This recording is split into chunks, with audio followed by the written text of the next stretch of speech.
Hello friends, आपका अपना YouTube channel NK mission point पर स्वागत है और मैं हूं निर्मल कुमार।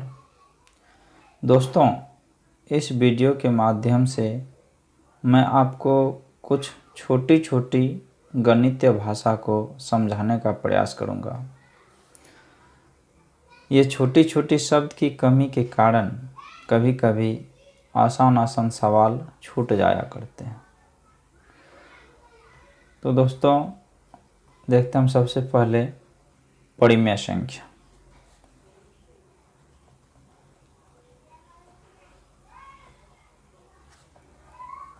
परिमेय संख्याएं, रेशनल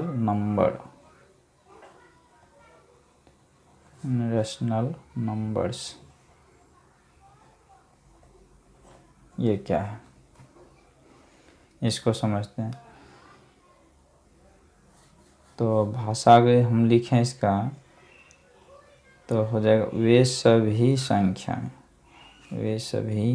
संख्याएं जो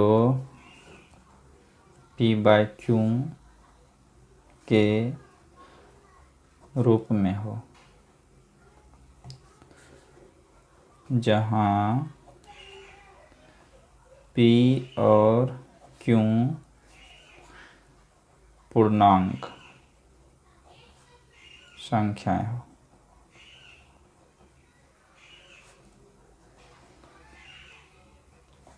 तथा q डज नॉट इक्वल 0, यानी q जो है 0 के बराबर नहीं हो। या दूसरे रूप में हम ये भी कह सकते हैं, ऐसी संख्या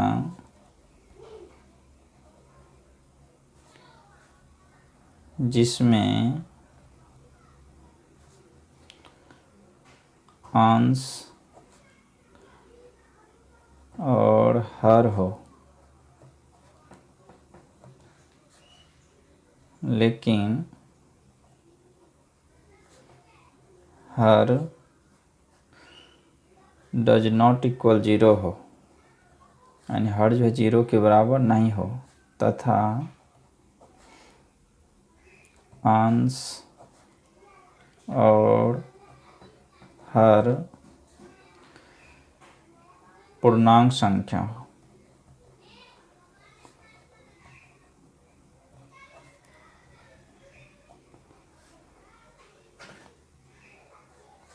तो उसे हम परिमेय संख्या कहेंगे। तो वह परिमेय संख्या कहलाता है।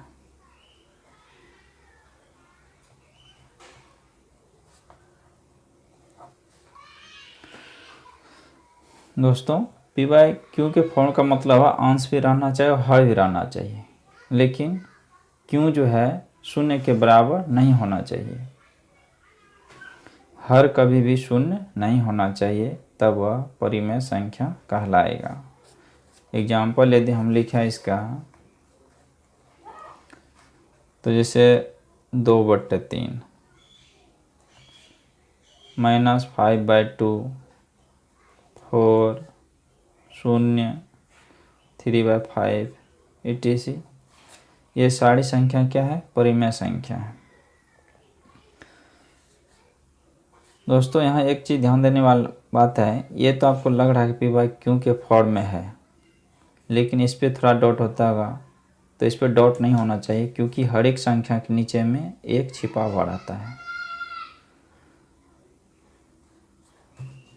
तो जैसे हम समझाने का इसका प्रयास करें, तो जैसे 0 में यदि हम 1 लिखें तो ये p/q के फॉर्म में हो गया, क्योंकि हर में 0 नहीं है, ये p/q के फॉर्म में है। तो ये क्या है? मेरा परिमेय संख्या है। कोई भी संख्या जैसे 5 है, इसके नीचे हम अगर 1 लिख दें तो ये भी क्या है? मेरा परिमेय संख्या है। किसी भी संख्या के नीचे में एक छुपा हुआ ही रहता है, एक से डिवाइड हुआ ही रहता है। नोट लिख देते हैं इसका।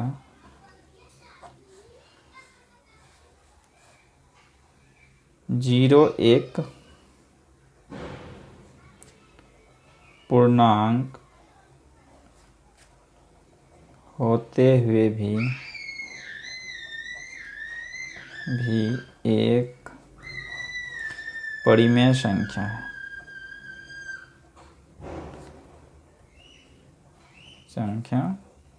है। क्योंकि अभी जस्ट हम बताएं दोस्तों, क्योंकि शून्य बराबर हम लिख सकते हैं 0/1, जो कि इसमें अंश भी है और ये क्या है, हर भी है। तो अंश और हर भी है, तो ये क्या है, मेरा परिमेय संख्या है। शून्य क्या है, एक परिमेय संख्या है। लेकिन इसी को हम यदि ऐसे लिखें, इसी को उल्टा कर दें कि 1/0, तो यह परिमेय संख्या नहीं होगा, यह परिमेय संख्या नहीं है। क्योंकि यहाँ शून्य, हर में क्या है, शून्य है। परिमेय संख्या का परिभाषा है कि हर में कभी भी शून्य नहीं होना चाहिए।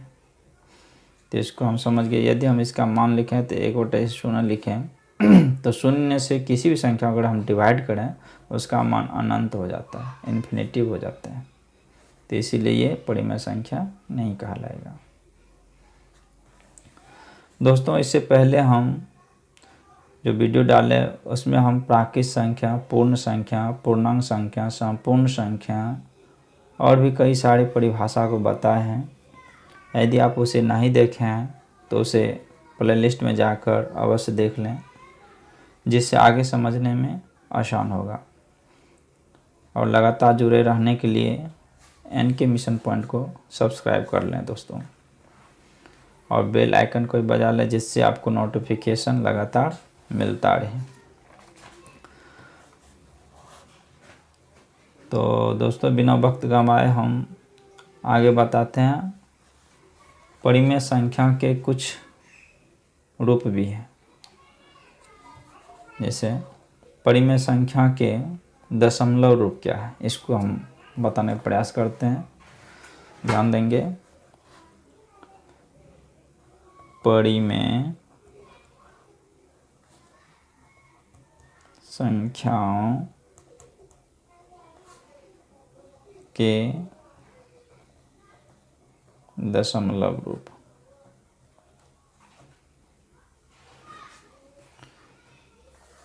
तो दोस्तों, परिमेय संख्या का दशमलव रूप जो है वह शांत या आवर्त ही आएगा।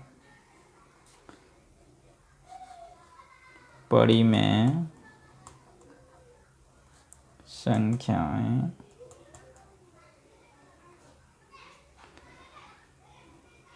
का दशमलव रूप शांत, इन अंग्रेजी में यदि बोलें तो टर्मिनेटिंग होता है।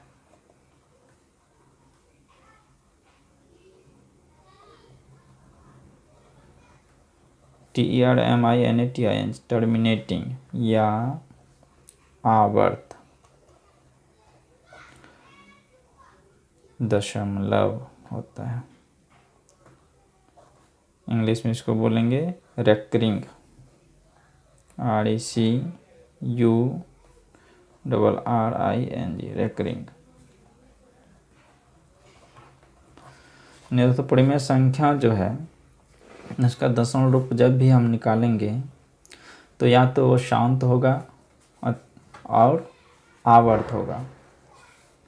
शांत कहने का मतलब, कोई भी संख्या से हम परिमेय ले, अगर उसमें हम डिवाइड करें तो कुछ अंक कटने के बाद जो है आगे पूरी कट जाएगा तो वो शांत हो जाएगा। कुछ संख्या ऐसे भी हैं जिसको यदि हम डिवाइड करें तो पूरी नहीं काटता है और सेम संख्या बार बार रिपीटेशन होते रहता है। यदि हम एग्जाम्पल लिखें तो जैसे इसी को हम उठा 2/3, इसी में अगर हम समझाने का प्रयास करें 2/3 है, -5/2 है। एग्जाम्पल जैसे यदि हम लिखें 2/3 5/2। यदि हम इसको चेक करें, जैसे 2/3 में हम 3 से डिवाइड करें तो देखते हैं ये शांत होता है या आवर्त होता है या अशांत होता है या अनावर्त होता है, इसको चेक करते हैं। लेकिन हम परिभाषा में लिख दिए हैं कि इसका जो है दशमलव रूप शांत और आवर्त होता है, तो इसलिए हम ये एग्जांपल लेके चले हैं। तो यदि हम 3 से अगर 2 में डिवाइड करें तो पहले पॉइंट देंगे, यहाँ 0 हो जाएगा, तो 3 छक्के 18, 2 बचेगा। फिर यहाँ पॉइंट दिया तो हम शून्य उतार सकते हैं, फिर 3 छक्के 18, फिर 2, फिर इसमें लगेगा 3 छक्के 18, फिर 2 बचेगा। यानी कहने का मतलब यह है कि ये अब 6 जो है ये बार बार रिपीटेशन होते रहेगा। हम जितना भी डिवाइड इसको करें तो ये 6 जो है इसमें रिपीटेशन होते रहेगा। तो ये क्या हो गया, मेरा आवर्त हो गया, आवर्त दशमलव। इसको हम क्या कहेंगे, आवर्त दशमलव, आवर्त दशमलव। ये मेरा आवर्त दशमलव में आ गया, क्योंकि यह संख्या बार बार आ ही रहा है, 6 का रिपीटेशन हो ही रहा है। अब हम देखते हैं -5/2, इसको चेक करते हैं। तो पहले हम डिवाइड करते हैं, यदि 5 में 2 से, तो 2 दूना 4, 1 बचेगा, नहीं डिवाइड होगा पॉइंट देंगे, फिर शून्य हो जाए 10, 2 पंचे 10, कट गया। तो इसका मान जो आया -5/2 बराबर क्या आया, -2.5। अब इसके अलावा इसमें डिवाइड तो नहीं होगा, तो ये जो मेरा फिक्स मान आ गया। इसको हम क्या कह सकते हैं, ये शांत दशमलव है। ये क्या हो गया मेरा, शांत दशमलव, सॉरी शांत दशमलव। तो देखा दोस्तों, हम आवर्त दशमलव और शांत दशमलव कब होगा इसके माध्यम से हम ये समझ गए। अब हम चर्चा करते हैं परिमेय संख्या के कुछ मानक रूप। इसके कुछ मानक रूप भी होते हैं, उसको देखते हैं।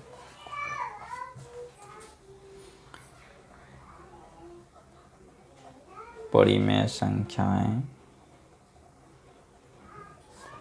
के मानक रूप।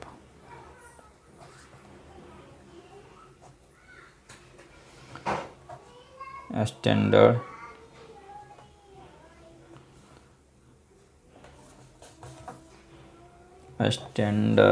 फॉर्म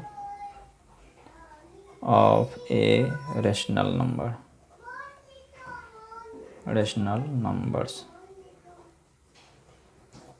इसको देखते हैं ये क्या है। तो दोस्तों, परिमेय संख्या p/q को मानक रूप में तभी कहा जा सकता है जब p/q एक पूर्णांक हो। इसको यदि हम लिख दें तो हो जाएगा परिमेय संख्याएं p/q को मानक रूप में तभी कहा जा सकता है जब p/q एक पूर्णांक हो तथा एक और q जो है ग्रेटर 0 होगा। इसके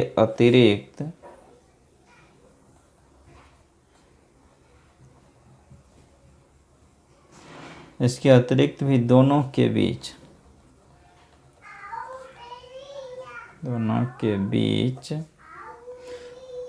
कोई उभयनिष्ठ गुणनखंड नहीं होगा, कोई उभयनिष्ठ गुणनखंड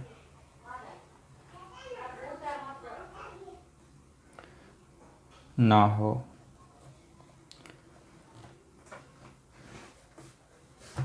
तो दोस्तों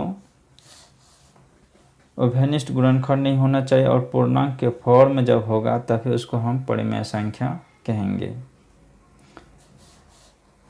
एग्जाम्पल जैसे हम लिखते हैं 4/10, 6/9,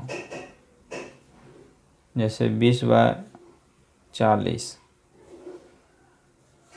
ये सभी परिमेय संख्या तो है, लेकिन ये मानक रूप में नहीं है, मानक रूप में नहीं है। तो इसका मानक रूप क्या हो जाएगा? इसका मानक रूप हो जाएगा, इसको हम डिवाइड कर दें। यदि कटने वाला होगा तो काट देंगे, क्योंकि दोनों के बीच में कोई भी उभयनिष्ठ गुणनखंड नहीं होना चाहिए। यदि हम डिवाइड करें 4/10 को तो 2 से 1 कटेगा, 2 दूना 4, 2 5 10, यानी 2/5। इसको यदि हम डिवाइड करें 2 तिया 6, सॉरी 3 से काटना होगा, 3 तिया 9, सॉरी 3 दूना 6, 3 तिया 9। उसी तरह अगर 20/40 को यदि हम काटें तो 1/2। ये सभी क्या है? मानक रूप में है।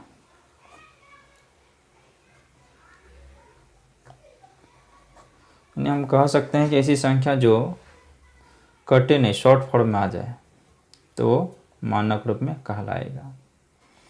अब देखते हैं दोस्तों अपरिमेय संख्या।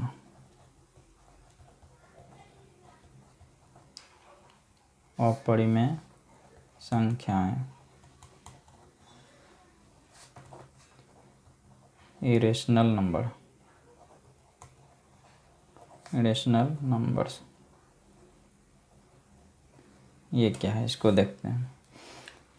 हम पहले यानी ये जस्ट परिमेय संख्या का अपोजिट हो जाएगा। यदि परिभाषा हम बनाना चाहें तो वैसी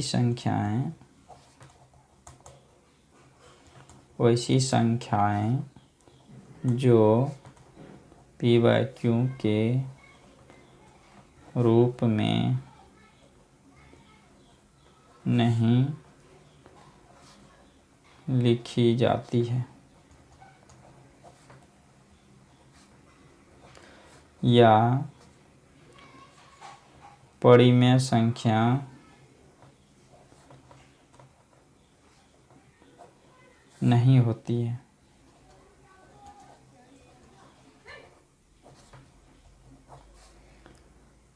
तथा ऐसी संख्या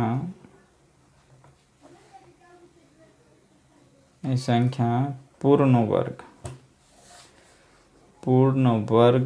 के रूप में नहीं होती है। तो ये कैसे रहेगा? ये रूट, दोस्तों ये रूट के अंदर रखी जाती है।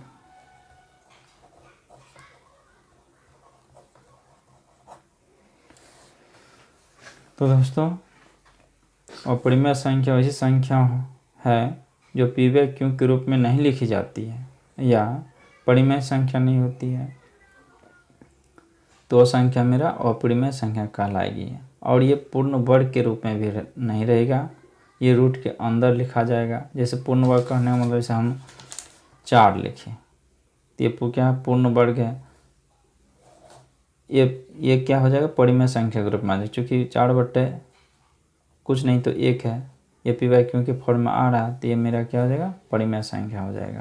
तो इस रूप में नहीं आना चाहिए 6, 8, 9 इस तरह से। तो ये इसका एग्जाम्पल क्या हो जाएगा? किस रूप में रहेगा? ये रहेगा रूट के अंदर, यानी जैसे एग्जाम्पल हो जाएगा √2, √5, √1/2, पाई, 3√2 etc विभिन्न प्रकार का रहेगा। तो अपरिमेय संख्या इस रूप में रहती है। यदि हम अपरिमेय संख्या के दशमलव रूप को समझें, इसको देखते हैं। अपरिमेय संख्याओं के दशमलव रूप।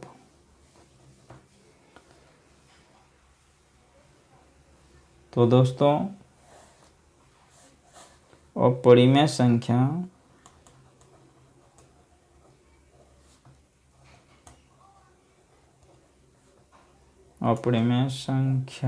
को यदि दशमलव रूप में अपरिमेय संख्याओं को यदि दशमलव में बदला जाए तो न तो ये आवर्त आएगा, आवर्त के रूप में आती है,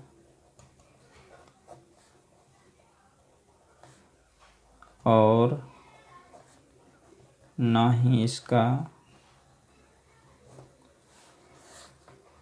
कोई निश्चित अंत होता है, निश्चित अंत होता है। यानी शॉर्ट रूप में यदि हम समझे तो इसको हम लिख सकते अर्थात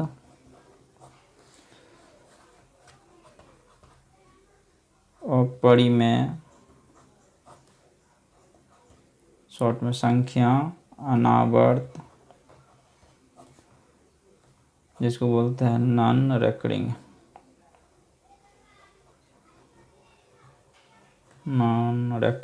तथा अशांत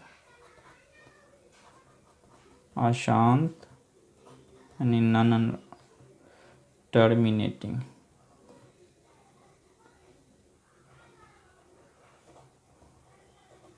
होती है। अपरिमेय संख्या यदि हम लिखेंगे दशमलव रूप में तो वो क्या होगा, अशांत होगा, अनावर्त होगा। यानी हम कह नहीं सकते कि क्या आएगा। जैसे हम यदि उठा लें रूट 2 को, तो रूट 2 का यदि हम वर्गमूल निकालें तो क्या आ जाएगा। एग्जाम्पल रूट 2 है, यदि हम इसका वर्गमूल निकालेंगे तो क्या आ जाएगा 1.4142113 इस तरह से आते रहेगा। रूट 5 यदि हम लें तो इसका यदि हम वर्गमूल निकालें तो 2.2360667 इस तरह से आएगा। रूट 3 भी यदि हम निकालें तो 1.73205 इस तरह से आएगा। रूट 6 यदि हम निकालें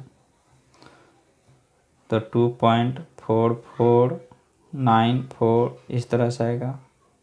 दोस्तों ये याद है इसलिए हम लिख लें। यदि अब आप निकालना भी चाहेंगे तो इसी तरह का आएगा। पाई एक अपरिमेय संख्या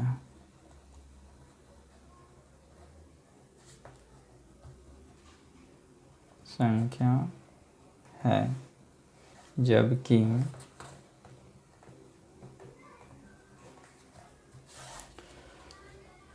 बाईस बटे 7 एक परिमेय संख्या है।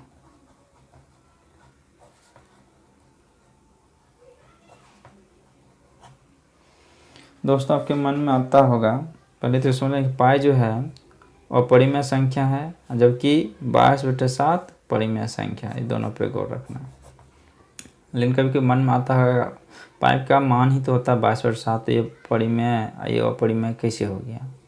तो यह इसलिए होता है कि पाई का हकीकत में मान 22/7 नहीं होता है। ये अप्रोक्स में इसको माना गया है कि 22/7 को हम पाई मान सकते हैं, और ये पी बाई क्यू के रूप में भी है। दोस्तों यदि हम इस पर थोड़ा अगर डिटेल करें तो महान गणितज्ञ आर्यभट्ट ने 5वीं शताब्दी में ही पाई का मान जो है 3.1416 निर्धारित किया था, जो आज भी इसको सभी आदमी मानते हैं, मान के चल रहे हैं। चूँकि हम जानते हैं कि वृत्त की परिधि और इसका जो व्यास होता है, दोनों की लंबाई का अनुपात सदैव कांस्टेंट होता है या नियत रहता है। यही नियतांक परिमेय संख्या है, जिसे पाई से सूचित किया जाता है। इसका दशमलव निरूपण अशांत या अनावर्ती होता है। जब भी हम अगर पाई का मान अगर निकालें तो ये शांत नहीं है, ये अशांत है। कितना आएगा हम कह नहीं सकते हैं, अनावृत है, ये आता ही रहता है। कौन संख्या आएगा आगे पता नहीं। जैसे हम पाई वाला निकालेंगे भी तो इस तरह से आता है। इसका मान कुछ 3.1415926 इस तरह से आता है। तो हम कह नहीं सकते हैं कि इसका क्या मान आएगा, ये अशांत है। फिर भी परिमेय संख्या 22/7 का अधिकतम मान जो है पाई माना गया है, यानी पाई डज नॉट इक्वल 22/7।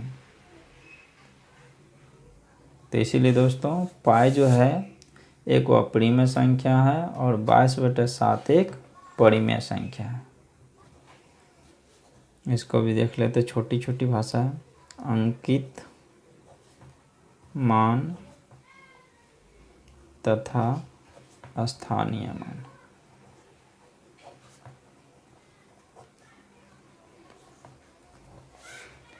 इंग्लिश होता है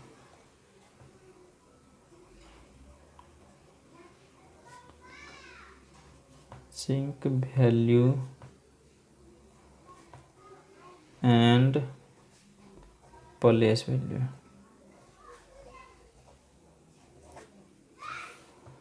इसको देखते हैं दोस्तों। मित्रों, किसी भी संख्या के दो मान होते हैं। किसी भी संख्या के कितने मान होते हैं? किसी भी संख्या के दो मान होते हैं।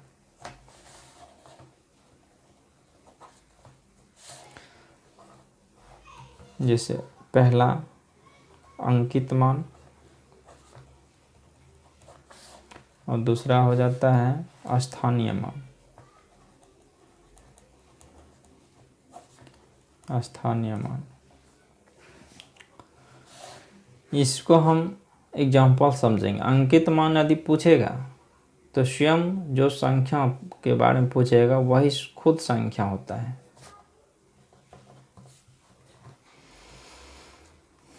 दोस्तों, यदि हम एग्जाम्पल्स को समझें तो जिस संख्या दे दिया 5 7 6 8 3 में 7 का अंकित मान एवं स्थानीय मान बराबर 8। तो हम संख्या लिख लेंगे, संख्या 5 7 6 8 3। तो यदि हमको अंकित मान अगर मांगे तो डायरेक्ट जो संख्या के बारे में चर्चा करेगा वही संख्या खुद हो जाएगा। तो यहाँ से 7 का अंकित मान हो जाएगा बराबर 7 ही। ऐसे में यदि इसका स्थानीय मान पूछ दे, स्थानीय मान, तो जो संख्या पूछा है वो संख्या लिख देंगे और जितना भी आगे अंक आएगा उतना शून्य बैठा देंगे। तो 7 के आगे 3 अंक है तो 3 शून्य दे देंगे। यही मेरा आंसर हो गया। और यदि हम एग्जांपल दें, जैसे 3 4 5 6 8 में पूछ दिया यदि 5 का अंकित मान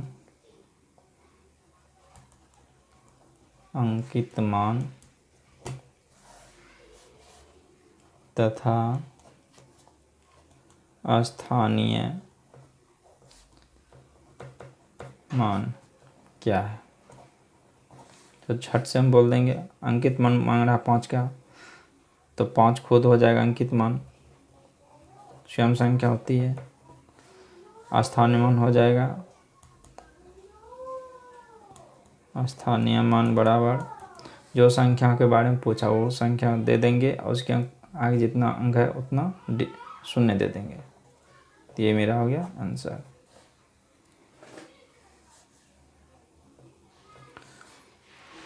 ये 5 का अंकित मान हो गया ये, और 5 का स्थानीय मान हो गया 500। इसमें कुछ कभी कोई क्वेश्चन इस तरह से भी दे देता है, जैसे यही संख्या यदि हम लें 3, 4, 5, 6, 8 में 5 का अंकित मान एवं स्थानीय मान का अंतर कितना है, अंतर कितना है। तो 5 का स्थानीय मान हो जाएगा यहाँ पे 500, अंकित मान हो जाएगा स्वयं 5। तो यहाँ 5 देके घटा देंगे, क्या हो जाएगा दोस्तों, 10 में 5 गया 5, यहाँ बचेगा 9, यहाँ बचेगा 4, यानी 495 जो हो गया, ये मेरा आंसर हो गया।